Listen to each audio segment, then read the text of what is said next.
ஆணினுடைய வெற்றிக்கு பின்னால் பெண் தான் இருக்கிறார் என்பதற்கு எத்தனை உதாரணங்கள் உண்டு.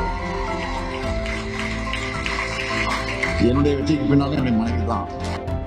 ஓராண்டு காலம் நான் மிஸ்ஸால இருந்தப்போ என்னுடைய மனைவி கோபித்துக் கொண்டு ஒரு அப்செட் ஆகி ஏதாவது முடிவு எடுத்திருந்தா என்னால என்ன ஆயிருக்கும் நினைச்சு பாருங்க.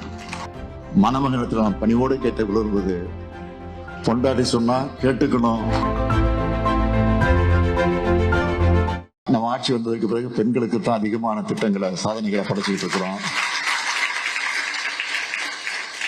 காரணம், பெண்களை படிக்க வச்சா, பெண்களை முன்னேற்றினா அந்த குடும்பம் சிறப்பாக இருக்கும் என்ற அடிப்படையில தான். என்றால் பெண்களுக்கு முக்கியத்துவம் தருவது காரணம்னு கேட்டா, பெண்கள் நினைச்சா எதையும் செய்யக்கூடியவங்க.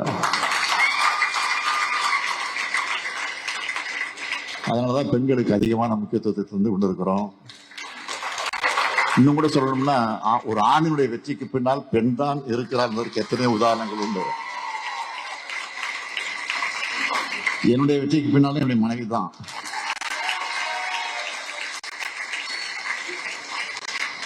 நான் மட்டும் இல்ல, சேகர் பாபா இருந்தாலும் சரி, நேருவாக இருந்தாலும் சரி, இங்க இருக்க நீங்களாக இருந்தாலும் சரி,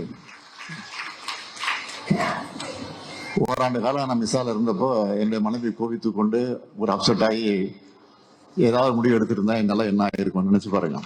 தாங்கி கொண்டு பொறுமையா இருந்து எவ்வளவோ கொடுமைகள் எனக்கு வந்த நேரத்தில் நான் தாங்கி கொண்டு என்னை ஊக்கப்படுத்தி உற்சாகப்படுத்திய காரணத்தினால்தான் இன்னைக்கு இந்த நிலைக்கு நான் வந்திருக்கிறேன். அதே மாதிரி ஒவ்வொருத்தரும்.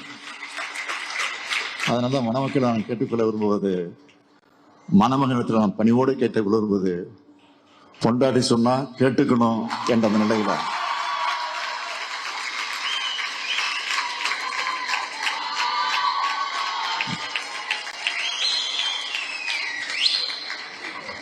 ஆகவே அந்த நிலையில உங்களுடைய வாழ்க்கையை நீங்க அமைத்துக் கொள்ளணும்.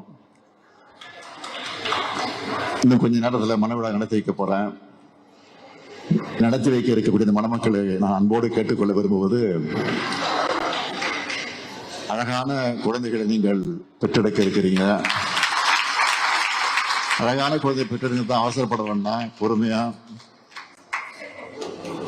முன்னெல்லாம் திருமண விழாக்களை கலந்து கொண்டு பெரியவர்கள் மணமக்களை வாழ்த்துக்கிறப்போ அளவோடு பெற்று வளமோடு வாழுங்கள் சொல்லுவாங்க. ஆனா இப்ப யாரும் பாத்தீங்கன்னா யாரும் சொல்றது இல்லை. சொன்னா தப்பாக புரிஞ்சு கொள்ளக்கூடாது. முதல்ல என்ன சொல்லுவாங்கன்னா, 16 பெற்று பெருவாழ்வுன்னு சொல்லுவாங்க.